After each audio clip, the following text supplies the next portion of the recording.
captured the centrality of the Constitution as follows. The Constitution of a nation is not simply a statute which mechanically defines the structure of government and the relationship between the government and the governed. It is a mirror reflecting the national soul, the identification of ideals and aspirations of a nation, the articulation of the values bonding its people and disciplining its government. The spirit and tenor of the Constitution must therefore preside and permeate the process of judicial interpretation and judicial discretion. In the matter before the court, the High Court has once again been called upon to address the issue as to whether the Honorable Deputy Chief Justice of the Republic of Kenya, whom we refer to herein as the DCJ, can exercise the power of assigning and empaneling expanded benches of the High Court. As such, the interlink between Articles 161 sub-Article 2 and Article 163 sub-Article 1 and Article 164 sub-65 sub-Article 4 of the Constitution, as well as Section 5 of the Judicial Service Act, come into play. On that score, it is paramount to briefly look at how the Constitution and the statutes ought to be interpreted. As a starting point, the Constitution itself provides for its own theory of interpretation. That is in Article 20, sub-Article 4, and Article 259, sub-Article 1. Article 20, sub-Article 4 requires courts, while interpreting the Bill of Rights, to promote the values that underlie an open and democratic society based on human dignity, equality, equity, and freedom, and the spirit, purport, and the objects of the Bill of Rights. Article 259, sub-Article 1 commands courts to interpret the Constitution in a manner that promotes its purposes, values, principles, advances, and rule of law, human rights and fundamental freedoms in the Bill of Rights, permits the development of the law, and contributes to good governance. In hailing the Constitution of Kenya as a highly transformative one, courts have over time developed various methods or canons of interpretation. In the case of David Lee and others versus Attorney General, the learned High Court judges dealt with 4 constitutional interpretive principles, being that the Constitution must be interpreted holistically, that the Constitution does not favor formalistic approaches to its interpretation, and it must not be interpreted as one would a mere statute. The Constitution has provided its own theory of interpretation to protect and preserve its values, objects, and purposes, and that in interpreting the Constitution, non-legal considerations are important to give its true meaning and values. The Supreme Court, in the matter of the Kenya National Commission on Human Rights, Supreme Court advisory opinion reference, which I've given at paragraph 26, answered the question as to what holistic interpretation of the Constitution means.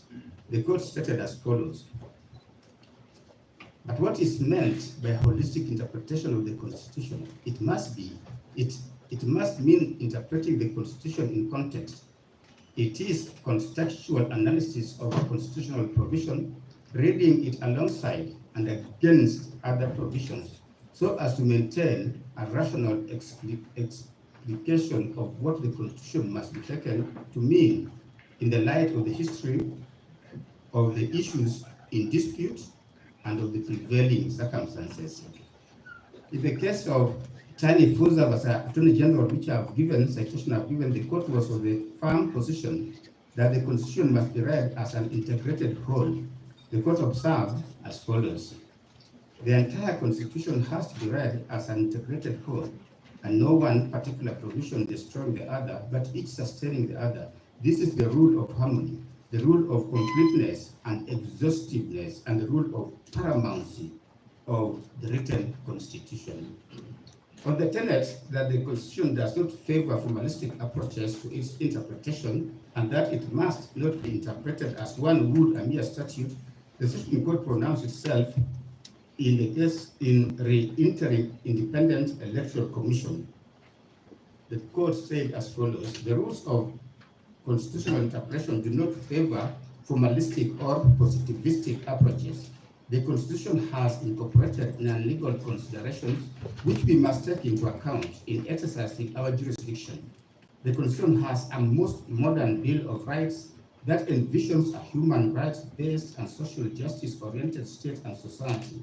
The values and principles articulated in the preamble in Article 10, in Chapter 6, and in various provisions reflect historical, economic, social, cultural, and political realities and aspirations that are critical in building a robust, patriotic, and indigenous jurisprudence for Kenya. Article 159 sub-Article 1 states that judicial authority is derived from the people. That authority must be reflected in the decisions made by the courts. Close quote. In expounding the principle that the Constitution has provided its own theory of interpretation to protect and preserve its values, objects, and purposes, the retired Chief Justice, His Lordship, Honorable Mutunga, had the following to say in his concurring opinion in the Speaker of the Senate and another versus Attorney General. The Honorable Chief Justice then had this to say: in both my respective dissenting and concurring opinions in the matter of principle of gender representation in the National Assembly and Senate, I argue that both the Constitution 2010 and the Supreme Court Act 2011 both provide comprehensive interpretive frameworks upon which fundamental hooks, pillars, and solid foundations for the interpretation of our Constitution shall be based. In both opinions, I provided the interpretive coordinates that should guide our jurisprudential journey as we identify the core provisions of our Constitution, understand its content, and determine its intended effect. He proceeded to say more, which I have included, but I will not read. The Supreme Court also expounded the incorporation of non-legal considerations and their importance in constitutional interpretation. In the case Communications Commission of Kenya and 5 others versus Rural Media Services, at paragraph 356, the court said this: we revisit once again the critical theory of constitutional interpretation and relate it to the emerging human rights jurisprudence based on Chapter 4, the Bill of Rights of our Constitution. The fundamental right in question in this case is the freedom and independence of the media. We have taken this opportunity to illustrate how historical, economic, social, cultural, and political content is fundamentally critical in discerning the various provisions of the Constitution that pronounce on its theory of interpretation. A brief narrative of the historical, economic, social, cultural, and political backgrounds to Articles 4, Sub-Article 2, Article 33, Article 34, and Article 35 of the Constitution has been given above in paragraphs 145 and 146.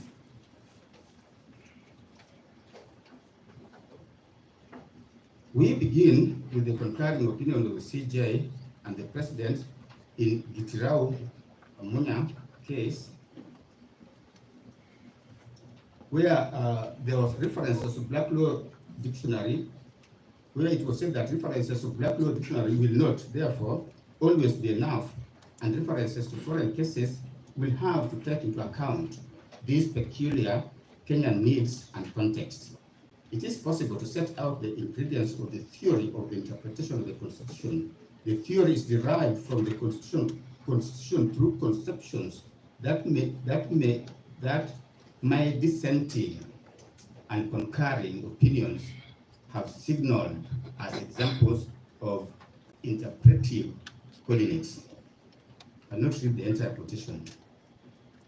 Then in the case of Center for Rights, Education and Awareness and another, the Court of Appeal also dealt with the subject of constitutional interpretation and laid out the very principles discussed above. The court further recounted the nexus between the principles of constitutional interpretation and the principle of statutory interpretation in the following manner. The principles on constitutional interpretation are not new. They also apply to the construction of statutes. There are other important principles which apply to the construction of statutes, which in my view also apply to the construction of a constitution, such as presumption against absurdity, meaning that a court should avoid a construction that produces an absurd result. The presumption against unworkable or impracticable result, meaning that a court should find against a construction which produces unworkable or impracticable result. Presumption against an anomalous or illogical result, meaning that the court should find against a construction that creates an anomaly or otherwise produces an irrational or illogical result.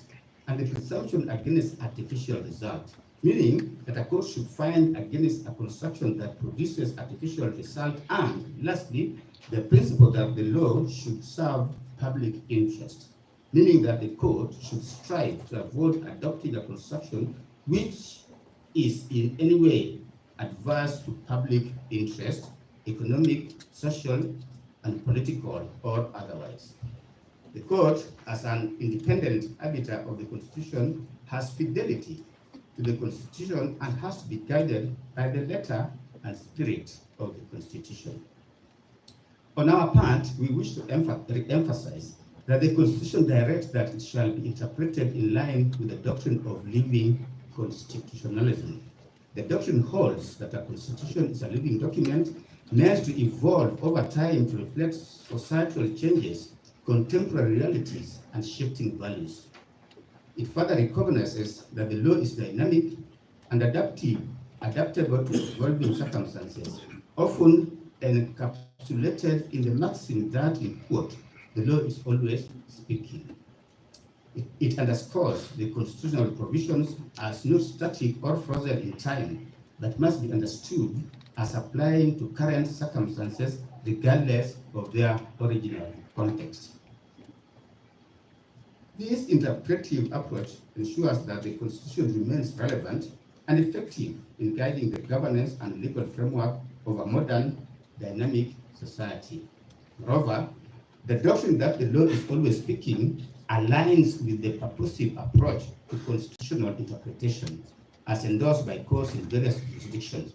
Under this approach, courts are required to interpret constitutional provisions in a way that gives effect to their underlying purpose and objectives, rather than adhering to a rigid or literal reading. Further, courts have emphasized the need for a flexible and forward-looking interpretation of the Constitution to meet the needs of a modern state. With the above interpretive principles in mind, we will now deal with other issues posed in the application under consideration.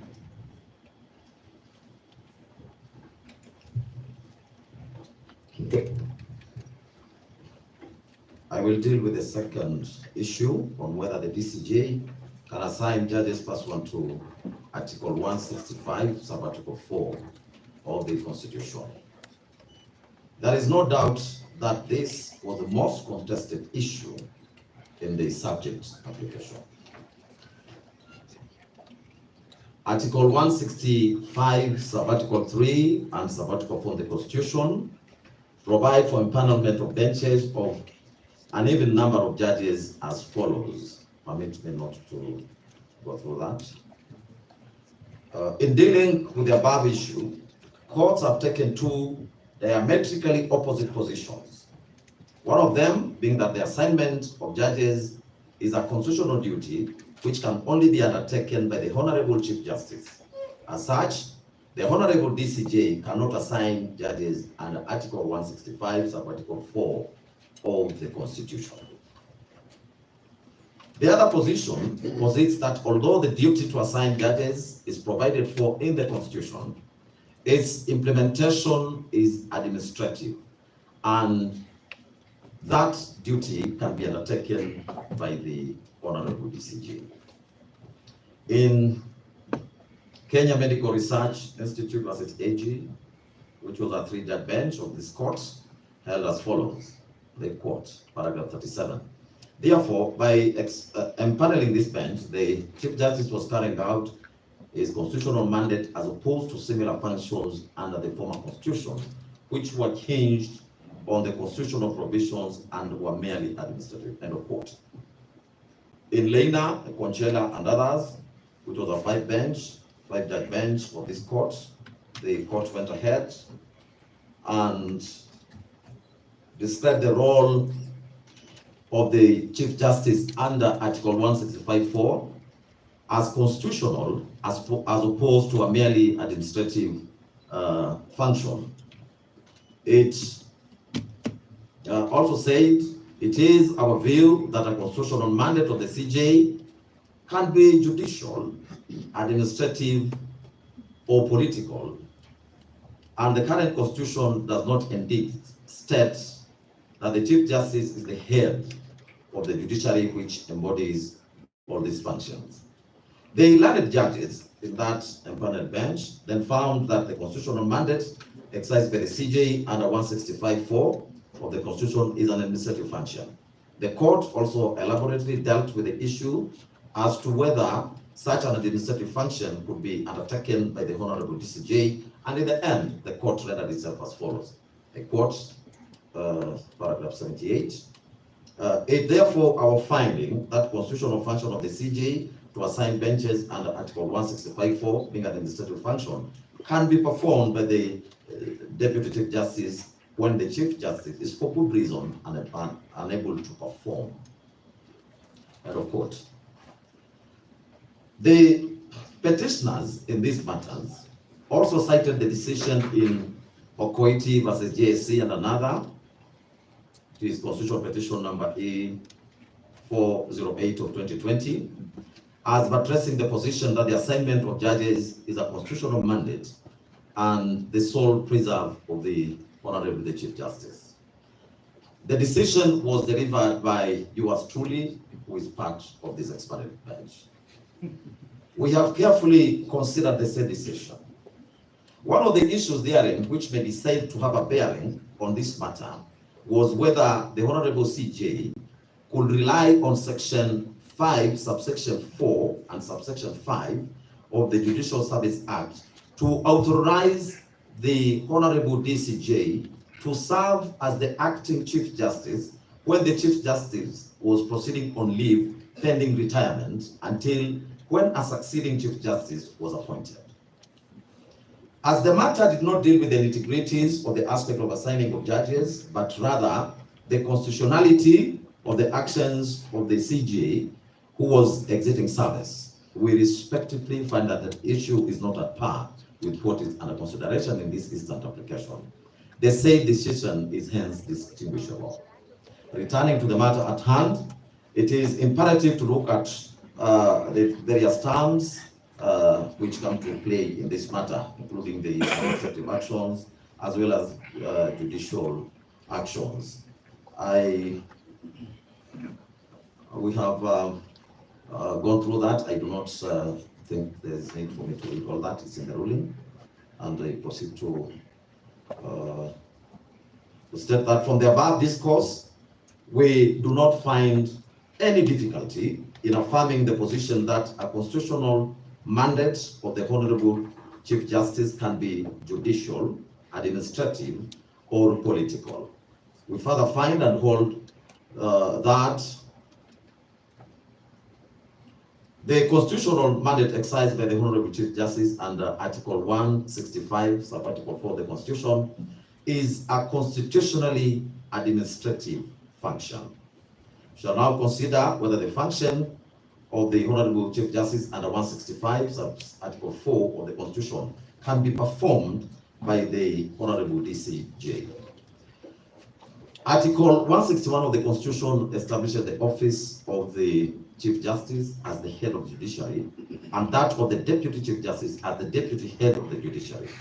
Article 163 of the Constitution creates the Supreme Court and designates the Honorable Chief Justice as the president of the court. The Deputy Chief Justice is to deputize the Chief Justice and is also the Vice President of the court. Article 171 of the Constitution establishes the Judicial Service Commission, or the JSC, as one of the Chapter 15 commissions. The Honorable Chief Justice in GSC is the chairperson. And in this scenario, and unlike the constitutional architecture in Articles 161 and 163, the Honorable DCJ is not the vice chairperson of JSC. Running alongside the foregoing are the functions of the Chief Justice and the Honorable DCJ as provided for in Section 5 of the Judicial Service Act. The provision states as follows. This is in respect to administration of the judiciary. I do not need to read through all that. I proceed to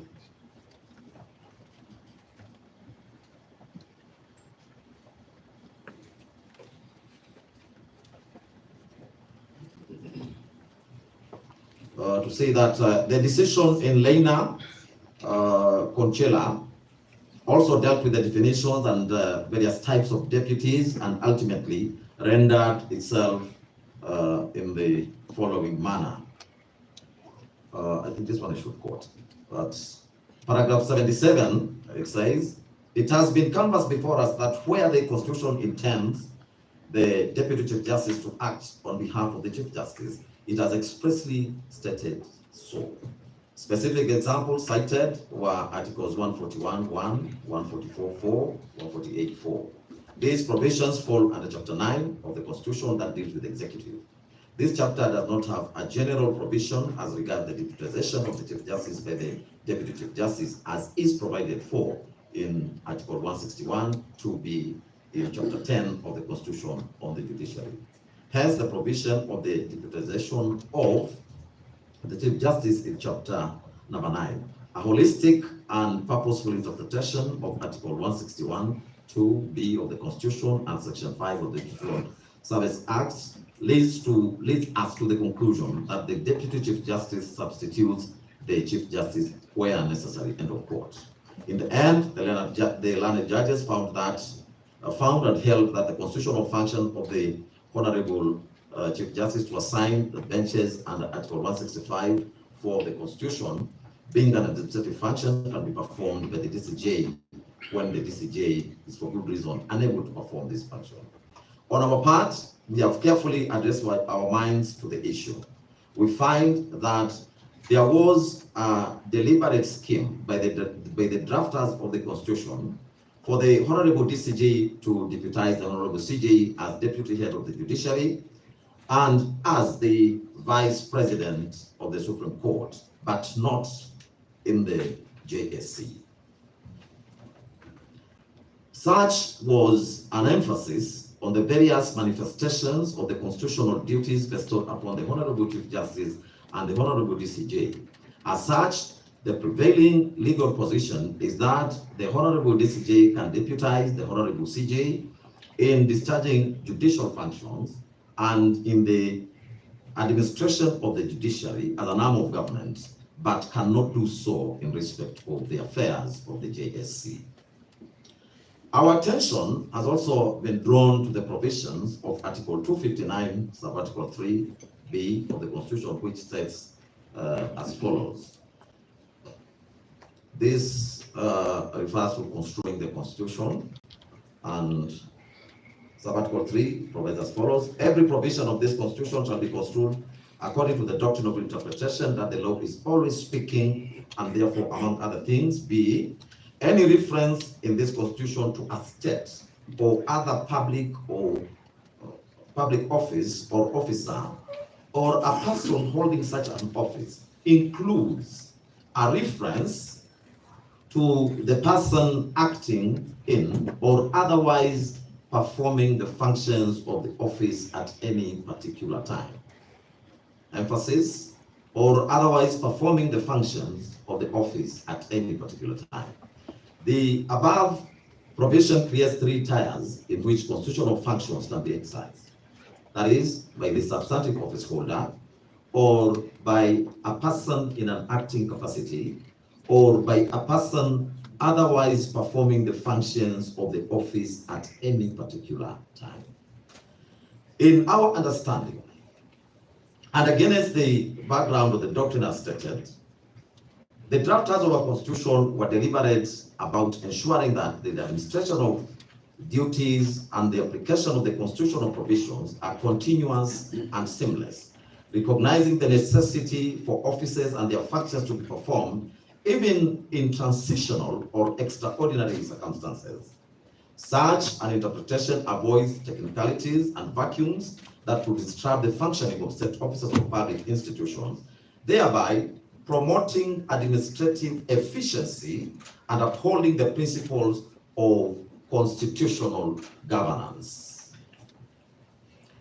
The provision reflects the broader principles of the rule of law and good governance, which require that state and public officers continue to function effectively, even during periods of transition or when the substantive office holder is unavailable. It in turn promotes legal certainty and administrative efficiency by ensuring that all constitutional responsibilities are carried out without disruption. For this reason, the functions of Article 165, sub-Article 4, in our view, and in as far as the same relate to the office of the Chief Justice, also includes the Deputy Chief Justice acting in the capacity of the office of the Chief Justice or discharging its functions in an interim, acting or auxiliary role. At this point in time, we also wish to point out that the Honorable Chief Justice empaneled this very bench on the 14th day of October 2024 to deal with 6 constitutional petitions that inter alia challenged the first petitioner's impeachment process in the National Assembly. The said petitions are still current. On the 18th of October 2024, the Honorable DCJ empaneled the same bench to deal with constitutional petitions challenging the impeachment of the first petitioner in the Senate. To us, it is beyond peradventure that the Honorable DCJ can assign judges under Article 165, sub-Article 4 of the Constitution, whenever he or she is discharging any of the constitutional functions on behalf of the Chief Justice. In this case, we do not find any fault in the Honorable DCJ assigning judges to sit in this bench, more so when the Honorable Chief Justice has not raised any red flag. Thank you. Right. I will deal with a question of other related issues that came up during the submissions of the application. Besides the issue of the benches and panelment by the Deputy CJ, several additional issues have been raised. The bench found it necessary to address these issues so as to ensure both the completeness of the record and finality in the issues raised. During the submissions, an issue was raised concerning the directions issued by the 3-judge bench and the transmission of the files in Nairobi petition E565 of 2024, Kerogoya petitions E013 and E014 consolidated, as well as E015 of 2024. A review of the CTS, that is the case tracking system, confirms that the petition in E565 of 2024 was filed on the 18th of October 2024 at 8 o'clock p.m. Later that same day, approximately 5 hours on, at 1:51 p.m., Justice Chacha Mwita dealt with an application filed under certificate of urgency which had been submitted alongside the petition. By 5:33 p.m., roughly 3 hours after the earlier application, a notice of motion application dated the 1st of October 2024, was dated the 1st of October 2024, was filed, this time by the respondents seeking the following orders. 1, that the application be certified as urgent and service of the application dispensed with in the first instance. 2, that pending the hearing and determination of further application, inter partes, this honorable court be pleased to set aside, vary, or review the orders issued on the 18th day of October 2024, that is the interim conservatory orders. 3, that in the alternative, this court be pleased to set aside, vary, or